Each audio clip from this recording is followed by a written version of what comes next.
the FNL Network talk show. Hello and welcome to another episode of the FNL Network talk show. My name is Gebbia. I'm your host, and I am joined by Kay, Sean, and Bettina. And it looks like we all remembered to set our clocks back because we're here and on time. And if you at home did not do that, you've probably been showing up late to stuff. So you should fix that because that's awkward. How is everyone doing today? Good.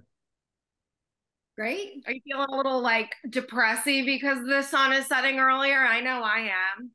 No, it got me out of bed fast because it was sunny when I woke up. Sometimes it's dark when I wake up, so I hit the ground running this morning. Yeah, you know what? You're right, because sometimes I felt like, you know, when it started to wind down and it was dark in the morning, like, well, it's still dark out. I could hit snooze, and now it's like you probably shouldn't do that. So there's one positive to come out of the whole thing. I can't believe we're already at daylight savings time, which means like the holidays are coming up, which like partially yay, partially like, oh my God, because this year just flew by, I feel like. Obviously, inflation, it's at an all-time high. I read a study that we're going to be spending about $40 more than we did last year on gifts because just everything is increasing. And I know that while prices are going up, a lot of our salaries are just staying the same. So we might want to strategize for how to save money around the holidays. And I'd like to know if you guys have thought of anything to save money, if you're doing anything different this year than you did last year. So, Kay, I'll kick it off with you because I know you have a family to buy gifts for. I do. I think my number one thing is I'm starting early. I feel like I never start early enough, and then I'll go somewhere and be like, hey, oh, I heard they had these really good makeup kits at this place, and then they're all sold out. Everything is gone. I'm always just super late with getting stuff. So I think that's my number one like thing on my agenda is to go hit things early because a lot of Black Friday stuff is starting like this week and next week. So nobody waits until Black Friday to start anything. So when I saw that, I was like, okay, it's gonna make sense for me to shop early because at this point, yeah, it doesn't serve you to wait even until Black Friday. So I am hoping, fingers crossed, that I have everything done by December 1st. I want to have matter of fact, I sent a text out to all my family and was like, listen, you need to send me your Christmas list by the end of today. Nobody sent me their Christmas list by the end of that day. That was yesterday. So they just getting whatever I want to give them, Diana. I don't know what else to say. Like, oh my goodness. First of all, like claps and snaps for you because I would never. Sometimes I see like an occasional thing here or there in the store and I'll pick it up and be like, oh, this is good for some holiday. Or like my mom has the birthday and then Christmas and she's already the world's most difficult person to shop for, so then it's like 2 in 1 month. So if I could really knock someone out early, like get 1 or 2 done, she's always my go-to.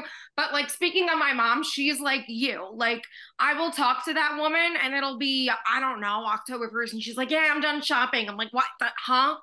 How? So props to you. Maybe it's a mom thing. I don't know. I wish I had started it. I'm telling you, people are going to watch this and be like, December 1st, child, December 1st is late. Like, you know what I mean? Like, yeah. Yeah. No, you're on to something though. And also what I like about that is you're avoiding like the lump credit card bill because, you know, the procrastinators who buy all their gifts in December, then you get the big old credit card bill and it takes a fat chunk of your bank account out. And then it's horrible, but that's smart. I aspire to be like you. I don't know if that's ever going to happen, but I wish. God bless. Sean, what about you? Well, I figured with AI, they're stealing our image anyhow. So I've been eating a lot of protein and I'm going to donate a lot of sperm. That's really my solution. You know, I figured if I'm going to be everywhere anyhow, why not create 1 million of me and just get paid for what is a hobby anyhow? You know, we all have our own way to give back.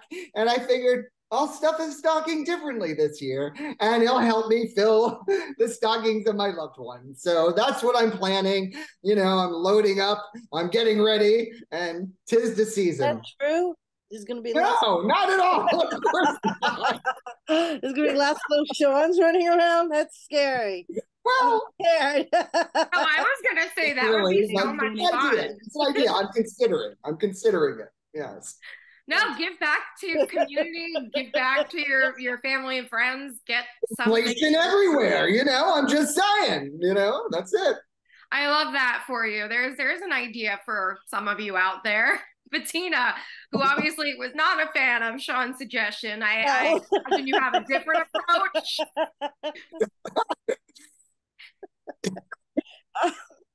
I'm not in the rat race of buying gifts for people this season. I don't do that. I grew up not Christian, and I was certainly not into that. I mean, on the other hand, I do a lot of celebrating of the holidays because my entertainment company is all about these like Christian holidays, so I dress up as Mrs. Santa or an elf, and I have at least 50, I'd say at this point, other performers that are, so I'm very into the holidays and in sort of an entertainment type thing. But as far as like buying gifts for everyone I know, I've never done that. And it was a very busy, my most successful year this year. So, I got very blessed, and I had a ton of work. And so like that part's good. But for me, when I want to save money, I just eat out less. I'm learning how to cook better and better home foods it's kind of difficult for me to learn that, but because I'm vegan and there's just like so much to it. And so me and my husband try to do that together, more eating in and less eating out. So that's kind of my thoughts on the whole thing. The eating out is hard to curb. Like, I get it. I was coming home from Disney last night, and it was later. Well, not too late, but like I was getting a little hungry, and I'm like, I'm not going to cook it like 8, 9 o'clock at night. That's ridiculous. So I went to Chipotle. Chipotle is delicious. But yes, it is a hard habit to break. Yeah. I also agree, gift giving is a little out of control. I mean, obviously you have your direct family and whatever, but I remember when I worked in an office, it's like, do I have to buy for this one who I barely see? Is this person going to get something for me? And then do I have something like quickly to get that? It's just like a hot mess. So like definitely working from home has saved me money because I don't have coworkers that I have to see and buy gifts for. It's really just my immediate family, a couple of like close friends, and even so we'll do small things or like just buy each other drinks or something when we go out, like nothing too crazy. But it's just gotten crazier. I feel like the holidays and weddings and birthdays, like every year it just gets crazier and crazier, and it's almost like a contest, like who can show up. It's crazy. And buy things for your friends and family when little things when it's appropriate or when you feel like it or whatever, but this whole like having to buy all this stuff at this time period seems insane. It is. No, I totally agree with you. I'm gonna move forward now because I was really bummed to hear this. So Mathew Perry, as you know, he passed away. I think it was like a week and a half ago now. I remember I was like running out of my house. I was going to a show at the Hollywood Bowl, and one of my best friends texted me, Mathew Perry died. And I was like, no, he didn't. Like, what? Famous for Chandler on Friends, an iconic character, so many movies in the 90s and 2000s. And towards the end of his life, which I still can't believe I'm saying, by the way, he wanted to be known for giving back for people or to people who suffered from addiction like he did himself. So I obviously was affected really hard by this celebrity passing. So I want to know, what are some celebrity passings that affected you? Because, even though we don't really know them, like it or not, sometimes it still feels like they're a huge part of our lives, or they helped us through difficult times, as Mathew Perry's comedy did. And how can we keep their legacy alive once they're gone? And Sean, I'll start with you. If I didn't know him, it doesn't really affect me that much, to be perfectly honest. Mathew Perry looked 10 years older. He looked horrible. I wasn't very surprised, to be honest. I never really got into Friends. And I don't understand why drug addicts after Whitney and Bobby Christina Continue to take baths. Take a shower. It doesn't end well. I mean, have we learned nothing? I mean, it's like the drip. MJ, no, don't take a drip and go to bed. It's not a good idea. There's some practical things. So I don't know. I mean, do I wish him bad? Am I happy it happened? No. But even like James Gandolfini, you could hear him breathing on The Sopranos. Are you really surprised? You shouldn't hear somebody breathing on film. There's people that take that out.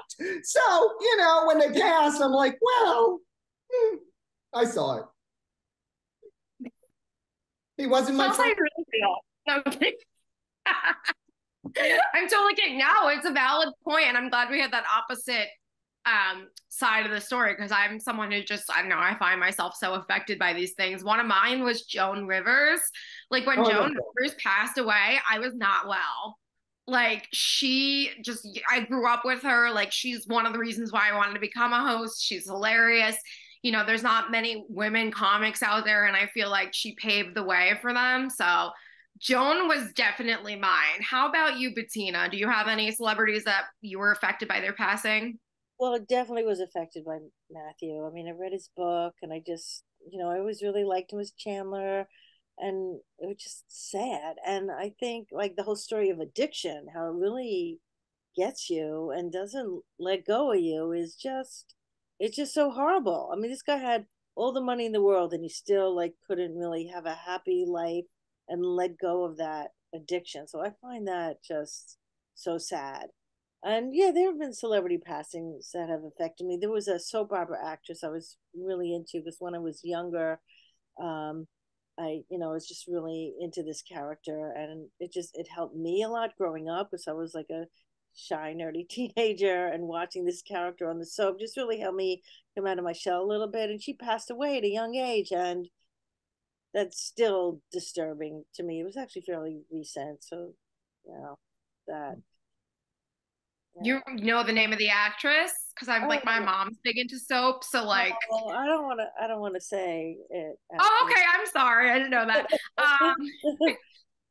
You mentioned you read Mathew Perry's book, which is something, it's on my list, and I really think that's a great way to keep his legacy going, especially because he was just so candid about his addiction struggles. What did you think of the book? Oh, I liked it. I thought he was just raw and open and honest. And I know that he had said something fairly recently before he passed that I know everyone's going to just be remembering me for Friends, but it would be nice to have people remembering me for the things I did to help people. And I think that his family is opening up like a Perry Foundation to help people with addiction. And I hope that there are more and more ways to actually help people with addiction that works. I didn't know they were doing that. That's definitely just something really nice to do in his honor.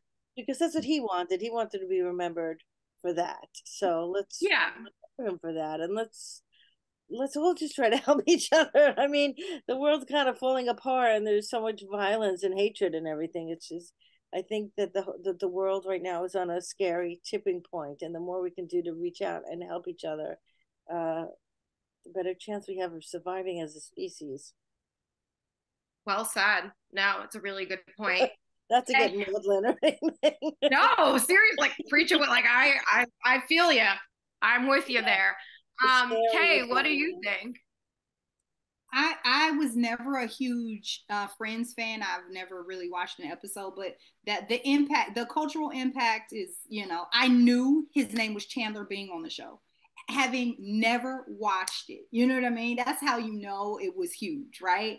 I remember when like him and the other Courtney Cox's character got married. That was a huge deal. Like as somebody that didn't watch it, right? So even outside of the orbit, I knew certain things about it. So I mean, I think it's just always sad when someone dies, virtually by their own hand, and it's addictions even.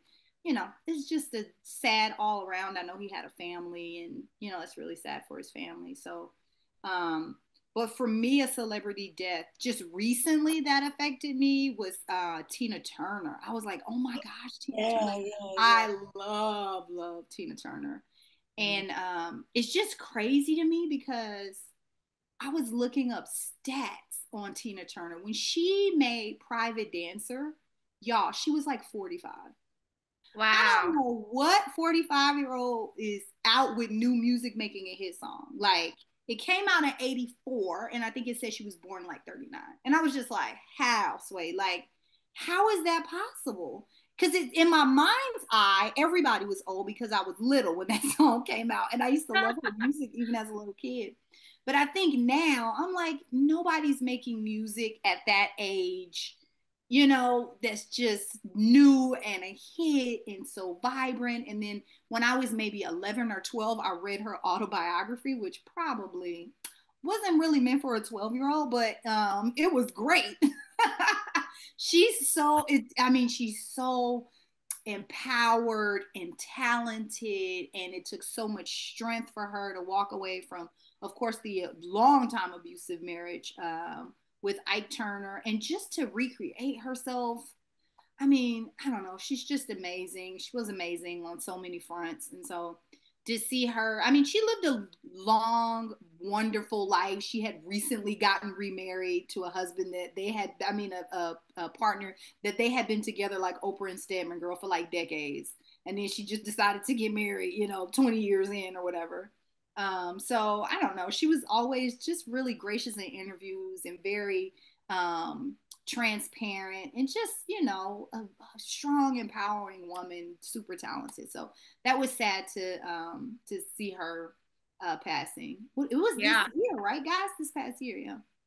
I don't even remember. Like when you said that, I was like, oh my God, that's right. She passed away too. Like I feel like we lost so many significant people. Another one I thought of this year, Pee Wee Herman.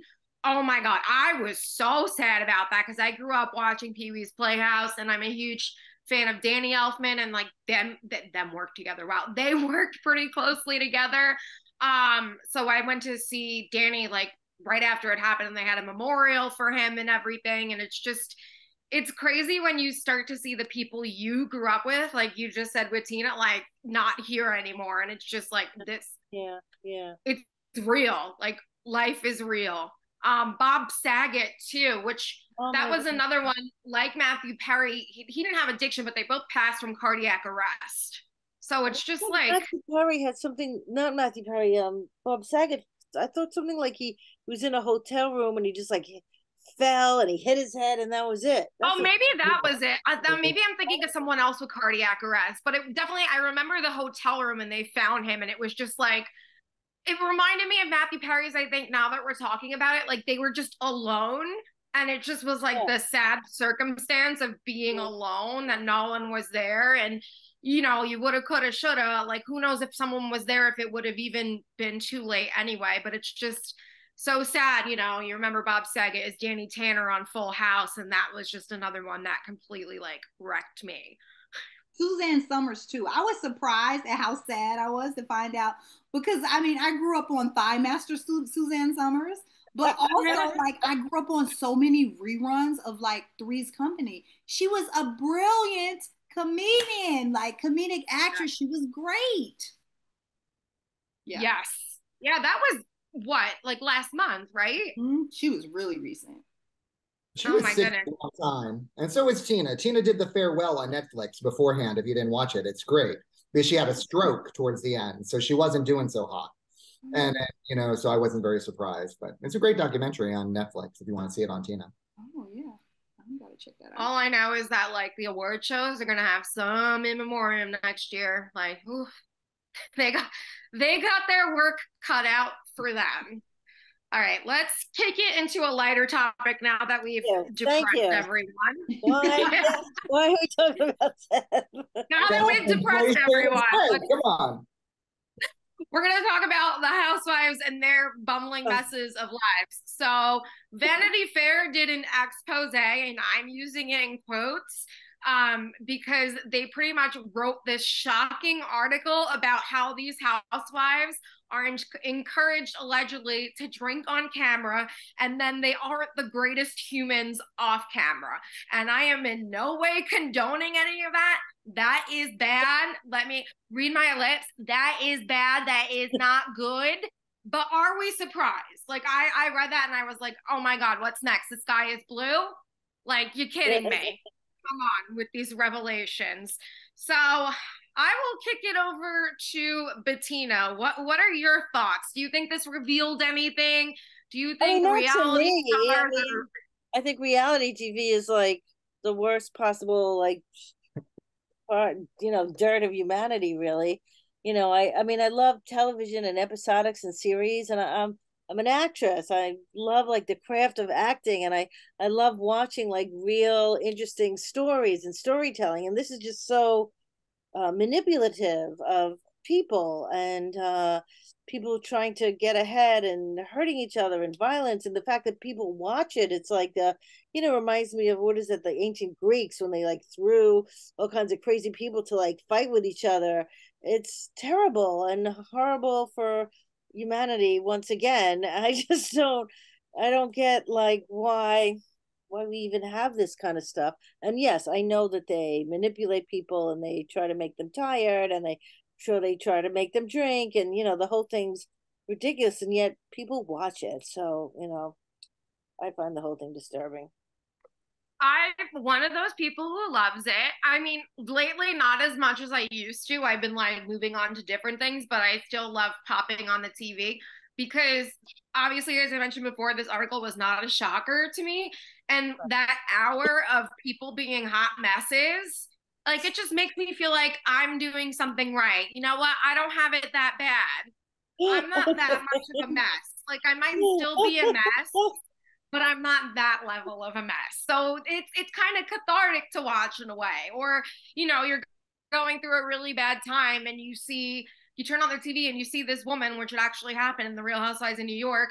She took off her prosthetic leg and threw it across the table. And like, no one was expecting that.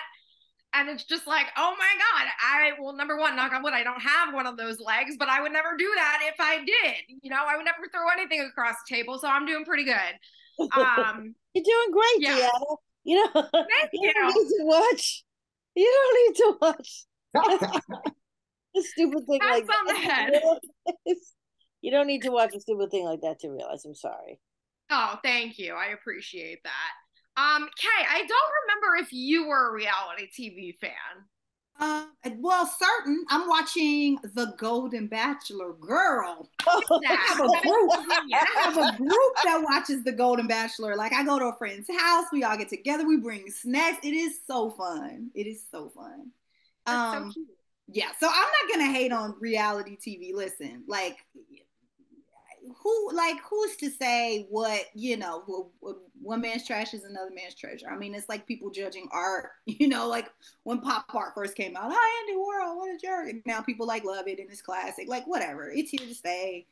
Highbrow, lowbrow, who's to say what's better? I mean, you like it. It doesn't have to be a guilty pleasure if you like it, Mm-hmm. But what I thought was interesting, first of all, if I had a prosthetic leg, I would take it off and throw it at people all the time, just for pure shock value. And I think that's hilarious. I'm gonna watch it through her face, everybody, but that sounds fun. Like 100%, put me in on that. Also, so now we know who to stay away from. God forbid that happens. You didn't say his legs. Throw it across the legs. I would grab you throwing across the offense. Did you see like flying? Oh, that just means like Kay's here. Like, carry on. Yes, it would be nothing. I would be like, what? You said what? The chicken parm is trash. I don't think so. There goes my leg. Like, it would be everything. But I feel like I wasn't surprised that they get them drunk, because I've heard that before on The Bachelor, that they get those people drunk and they have them be their worst selves. Now, I will say what I was more surprised by. I don't really watch Real Housewives, but I know, like, it has to be great entertainment. It's been on for like 29 seasons or something, right? But I didn't know they had racist people on there. That I was like, girl, what? The allegations of Ramona Singer, whoever she is, I don't know. She's a horrible person. Allegations of her saying problematic things and using the N-word, and I guess she came out and was like, I never said the N-word, but you don't have to say the N-word to say problematic things and be racist, you know what I mean? Like, but I read about some other stuff that she said that was really problematic, so I don't know, that was kind of surprising to me that just not that people are racist, of course, as a Black person in America, but the fact that they had a person who has racist views have such a huge platform, because I feel like that would be a liability for the show. I feel like you wouldn't want somebody like that on your show. So I don't know. Maybe she's the one who threw the leg, and they were like, she's racist, but she throws her leg sometimes. So we gotta balance it. I don't know who she is. So that was surprised. I was actually surprised by that. I might be gullible, but I was surprised by that. I mean, you know, the Housewives. Were you all the time in the back of your mind, Diana, like, Ramona Ray? Oh yeah, I knew that about Ramona. She's like an older lady from the Upper East Side, like I met her once. Like, wow. You know, so it's like an open it's not secret. like I'm like, oh, that's okay. Like I It was Ramona that threw her leg? No, it was Aviva Drescher who threw her through her leg. Aviva?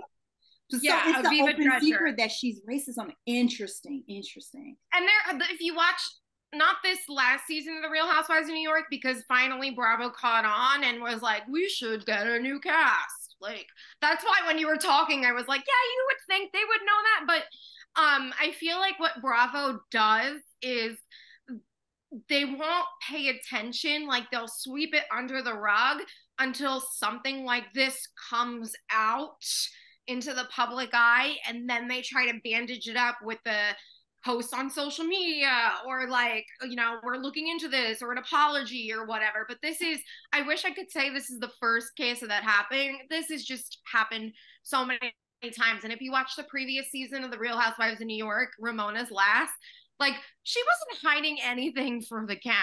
Like anytime Ebony K. Williams, she was the first Black housewife of New York, anytime she would try to discuss like why something would be an uncomfortable situation for her or like just get a conversation going, Ramona was like, I don't want to talk about this. Why are we talking about this again? Let's just have fun, like blah blah blah. So it wasn't outwardly racist on the show, but she wasn't being very respectful to Ebony's legitimate concerns and feelings. Gotcha. Whereas other cast members were like, oh, now I understand. Like Ramona just wasn't having any of it. And there was one episode where like Ebony took them all to, it was called Black Shabbat, and it was like Black Jewish members of the Jewish faith. They would have a Shabbat dinner, and Ramona just like managed to make it about herself. And like these people were sharing their stories, and Ramona was just like, yeah, when I was growing up, like people made fun of me, and we're like, girl, it's not about you.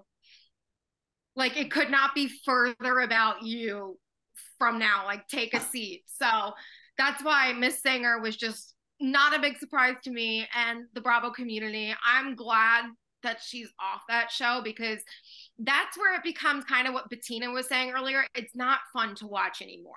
It's one thing where it's like people are throwing, I hate to go back to this example, but people are throwing their prosthetic legs across the table. It's kind of humorous. Right, you know? right. If you wanted to hear racist people rant, you could just watch Fox News. Yeah. Or like go on Facebook and look at like your old friends' memes and you're like, why am I so friends with this person? You know what I mean? Like it's all around us. You don't want to watch it on TV, and you don't want to your point earlier, you don't want to give this person a platform. Yeah, that part. And with her, it's just unfortunate because that New York started a while ago. I think I was still in high school. The damage has already been done. So it's just like, what can you do? You can't erase followers from her. You can't erase footage. That's that. But I know I talked a lot. So Sean, I want to get your opinion. Yes, Sean. He's going to have some interesting things to say, I know. Oh, I do. Okay. Off a little bit more highbrow, watching Bravo and like Real Housewives of Jersey when Teresa's flipping the table before she went to jail and all that stuff. And then I discovered TLC, the Learning Channel, with Honey Boo Boo. I mean, what more could you want to learn than like, you know, and 1,000-Pound Sisters, two of my favorite peeps, you know, and My 600-Pound Life, because I like eating and watching it, because no matter how much I eat, I'm not going to be on my 600-pound life. So it makes me feel good about myself. 90 Day Fiance. All right, I'm single. I'm selling my sperm for the holidays, but I don't have an immigrant using me. So it's all good too. So now I feel better about myself as well. So I really like this. Now, aside from all these points, I was on a reality show, Worst Cooks in America. And you would think Food Network, you know, they want to be nice, they want to care about you. No, essentially, it's not Food Network. It's producers behind all these shows. So they're the ones who want the contestants to drink. For instance, with the show I was on, they put all the men and all the women in just one room each, so you couldn't sleep. You know, there was a guy in our cast who was very heavy set and snored like a subway train, and like we're all just piled like illegal immigrants in bunk beds above each other, and you know, like we just are refugees in a camp. But this is a major network. They barely fed us. They wouldn't allow us to go to Crafty. I was like, well, I'm union. They're like, it's not under union law. And I'm like, oh. So they want you tired. They want you drunk. They want accidents to happen because it gives them more footage. Now, it's nothing against, you know, and I'm not talking even against Food Network. It's the producers to have the option. At the end of the day, all the craziness that we saw and some of the outtakes that looked really horrible didn't air because Food Network has morals. The producers do not. So they make it as, you know, torturous as possible. And now, because I'm somebody who's been on a reality show, I know other people have been on Extreme Cheapskates. I was offered to be on that show. They wanted to set me up to make me look like the villain. I found out. I changed the entire plot because a lot of the producers aren't smart either. They just think they are, or they're not used to somebody who can outthink them, which, you know, even on Food Network, they wanted me to be the villain. And why would I do that? You know, it's because I have dark hair and most of their audience is in Ohio. So they figured, oh, he's going to be, you know, rich, a snob, you know, maybe he's gay, this, that. We don't like him. We want these other two to be the heroes of the show. And they already had an African-American guy and a white guy who were funny guys. And I'm like, no, I'm going to be another funny guy. And then so at the end of the day, I won. Why? Because they only have the footage you give them. However, a girl I know on The Bachelor, she had a breakdown. Why? The producers lied. And they're like, in the next episode, he's going to choose you, have another drink. You guys are so good together. She just lost her previous fiance. She was like 22. When he dumps her, she had an entire breakdown, all felt. The producers knew this going in. So that's how reality works, kids. Hold up, what show was Sean Bennet on, child? I got to watch this. Yeah, Worst Cooks in America. I think it was like season 3 with Anne Burrell with the white hair. Burrell and Bobby Flay. Bobby Flay was very nice, you know, to me as well. He gave me a compliment at the urinal since they separated us from the 2 stars. So some of my best compliments come from a urinal. Who knew? But anyhow, so yeah, Worst Cooks in America. So you can see it on my real SeanPBennett.com as well. Everyone's got to check that one out. I'm also laughing. I know you said it's not Food Network's fault, but it's kind of ironic that the Food Network show did not feed you. Like, it's literally in their name. I know. I mean, as it went on, they slowly let us eat. I mean, it was just crazy. But yeah, it was like sleep deprivation, long hours, all because, you know, then you can cut yourself when you're cooking and, you know, all these other things. And set a fire accidentally. Like, you know, even too, like, you know, they knew that. I mean, some of the people, it seems like they lied about their past cooking. I actually never did cook. So that was kind of my experience going in. But the point of the story is, when you go, they hide all the utensils and hide all the food and they have nothing marked. So if you're not a professional chef, how do you know in its raw form in baggies what all the ingredients are going to look like to grab? So they do everything they can to help sabotage you.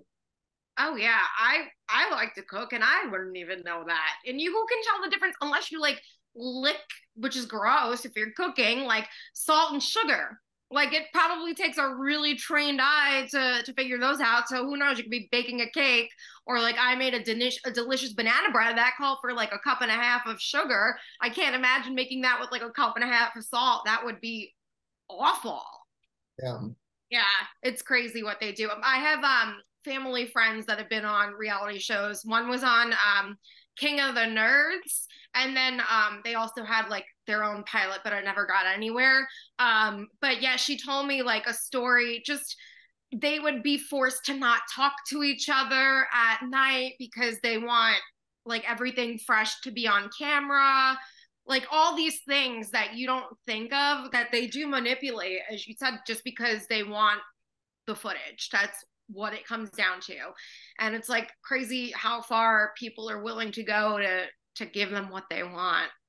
And they isolate you from the outside world. So you have no Yes. contact as well. So that's part of it. And because I do, freelance and acting and stuff, they allowed me limited like access, here or there. But I remember at one point, like we are doing like, pancakes and eggs, and I got all emotional. I'm like, Sean, like to myself, you cannot cry over a goddamn egg. Because, you become like so focused on like the challenge and where you are that like even I started going blah, blah, blah, blah, blah, blah, blah, where I had to like just like slap myself back into reality, like, fake reality, and be like, no, it's a game, moving on, don't cry over eggs. How long were you there for? My filming was like 2 weeks. It was like half a season. I made it like about halfway through the season of the show.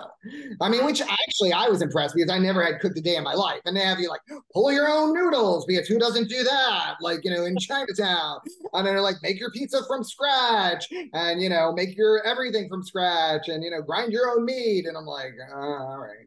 I didn't even know like how a food processor works. I needed help. I was like, so I made one of the other contestants turn it on. I'm like, how the hell does this thing work? I don't know. I go to Chipotle like you, Diana. They handed it to me. Delicious.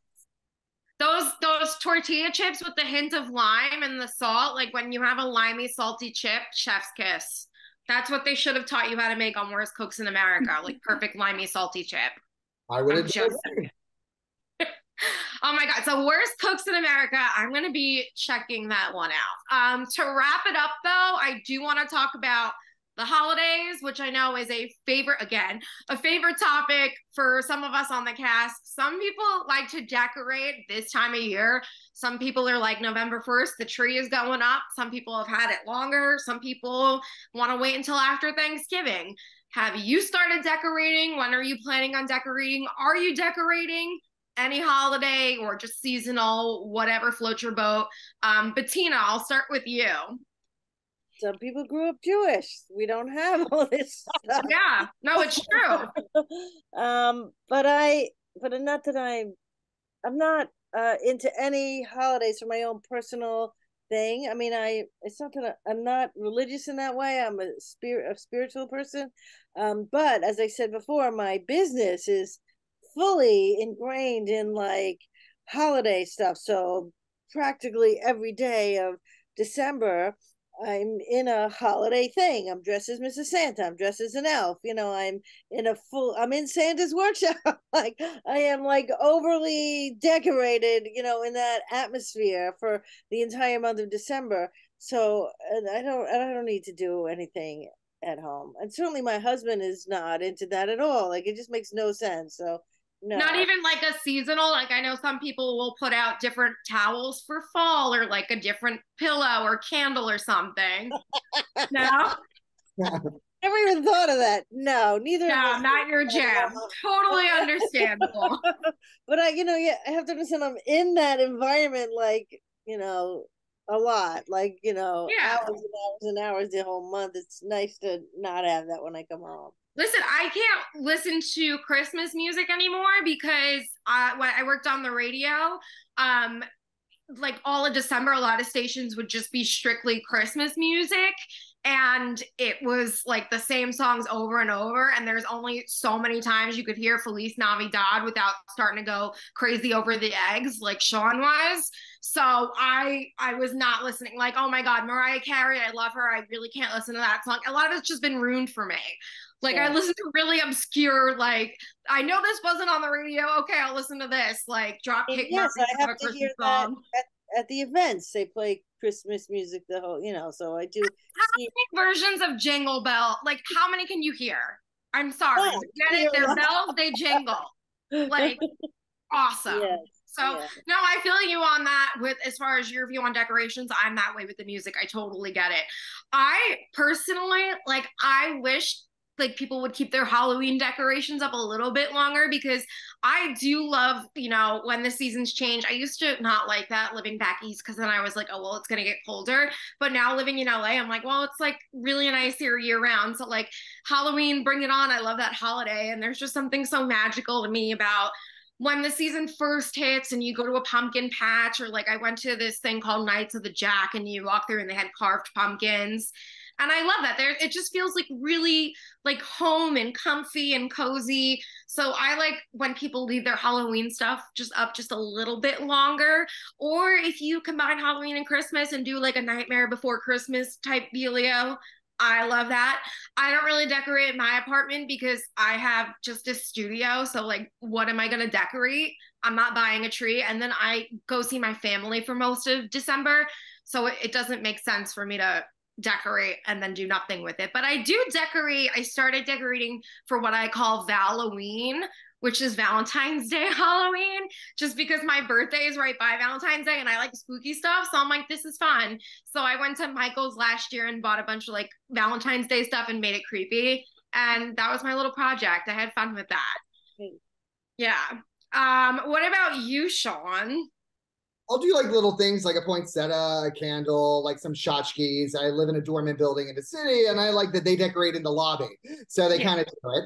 And then Bettina and I both live, in the New York area, and I've known her for many years. So she's actually my madam, and she pimps me out as an elf, as Santa, and all these holiday parties as well. So I'm listening to the same music. I'm around all this, and really Bettina to blame, because otherwise I was just a redneck from Florida. But now I'm an elf redneck from Florida on the Food Network. Thanks, Bettina.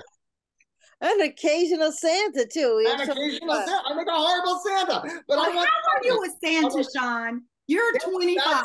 How are you with Santa? Spirit gum, I'm not the best, but I want the money. So, I can be rented for any occasion. I have no moral threads. I'll put on any costume. I'll sing whatever you want me to. Just leave the money on the dresser and I'll take it. That's what I do. Didn't a kid fart on you last year? Oh, kids fart all over Santa, because don't forget, it's their first big celebrity. It's like them meeting a Kardashian. And what do they give children at children's parties? The worst food. It's like chicken fingers, French fries. So they'll come over and I'm like, "Hi, little boy, how are you?" And they're, I never heard that. That's hilarious. That's hilarious. So yeah, it's a big fart zone. Santa Land is a stinky place to visit, people. Just letting you know. That's hilarious. And then I can imagine too with like the beard and everything. It's just not ideal with smells and then beard. Just wafting. I don't like the word wafting, and now you can see why, but yeah. Not ideal. Okay, I saved you for last because I know you are so passionate about this. So bring us home. Yeah, I love Christmas. So the only thing is I live with a hater who's always like, he loves Christmas, but he's always like, we have to let Thanksgiving come and have its moment before we can have Christmas. And I'm like, no, we don't. We can do both. We can do two things at once. So the day after Halloween, I put up Christmas, like little small tiny Christmas trees on our mantle. I switched out this like Halloween candle that I had for a more Christmassy version. And I was talking to friends we had over, and I was like, and we were talking about, can you put your Christmas stuff up yet? And it was probably like November 3rd by then. And he was like, Kay don't think I know, but I know that she could put them trees over on the mantle the other day. And I haven't said anything, but I know they're over there. And I was like, because I just go little by little by little. And after we have negotiated, I cannot put the tree up until after Thanksgiving. That's the big tree thing. But yeah, so he was like, what do you want for Christmas? I was like, a bigger Christmas tree. I was like, I want a bigger Christmas tree. Let's just get it early, because I always want a giant tree. Let's just get the giant tree now. And I feel like I have to go all out for Christmas because my daughter's away at college and she's in a tiny dorm room. So I want her to come home and be like, oh, be excited about Christmas. So, I always just, I have a wreath. My Christmas wreath is turned to the inside, so it faces my house year round. That's how much I love Christmas, because I have a cranberry wreath and I love it. And so I'm like, there's no way I'm going to hang it for everybody to see, but I'm going to face it in so I can look at it because I love it and it brings me joy. So November 1st, I did the same thing. I went out, turned it around, like, aha, now it can face the street. Christmas is on. I have neighbors though, right in the like kitty corner for me. There are two of them that go all out for Halloween, and their stuff is still out. I have to come by and take a look. Every day, I wake up in the morning and I'm just like, is that stuff still there? I mean, I love Halloween, but y'all got to get y'all stuff out. Like, it's Christmas time now, bro. Like, it's enough. You had your fun. It's enough. I love that you do Valentine's Day and Halloween, though. That's hilarious. I love that mashup. I have a friend that does a Halloween tree. Like, she has a Christmas tree that's white, and she does Jack Skellington all over it. She is crazy. For Christmas, I go to her house like at the beginning of the year just to get me in the Christmas spirit at the beginning of the season, because she has Christmas stuff everywhere. She has Christmas trees in every room of her house. Do you understand what I'm saying?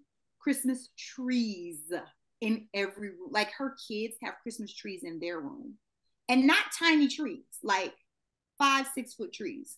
Yeah. That takes a lot of patience, because like my mom, she waits for me to come home to decorate the tree, and I'm like, oh, I'll put this here. I guess I used to love doing it as a kid, and now I'm just like, all right, take out the ornaments, fine, tree, like blah blah blah. I don't know. I don't get that much joy out of doing. I like seeing it. I appreciate the work once it's done by someone who is preferably not me. But I don't want to do it. I don't know why. I used to love doing it as a kid. I wish I enjoyed it more, but it's so tedious. Like, I want to get to the part where you sit and drink eggnog and look at the tree. Okay. And definitely send me a picture of that Jack Skellington tree, because I'm obsessed. You got to see it. It is so dope. Like, yeah. He's my favorite. You had mentioned wanting a taller Christmas tree before, and I thought of how they were selling the 8-foot Jack Skellingtons in Home Depot. And I'm like, okay, how can I fit this into a studio apartment? He's like out the size of my apartment, and I just have him there for everyone to walk in. That would be wild. I love it. Yeah. Well, I can't believe another episode come and gone, you guys. It was so good to catch up with you all. Thank you, Kay, Sean, Bettina, for hanging out today, putting up with my housewives and holiday chat. I appreciate it. It was very fun. I'm glad they asked me on today. It was fun. Yeah, it's always a good time with you guys. And thank you at home for tuning in to another episode of the FNL Network Talk Show. I loved hanging out with you at home, even though I can't see you. I'm sure you look great. We will catch you next time, same place as always. Bye.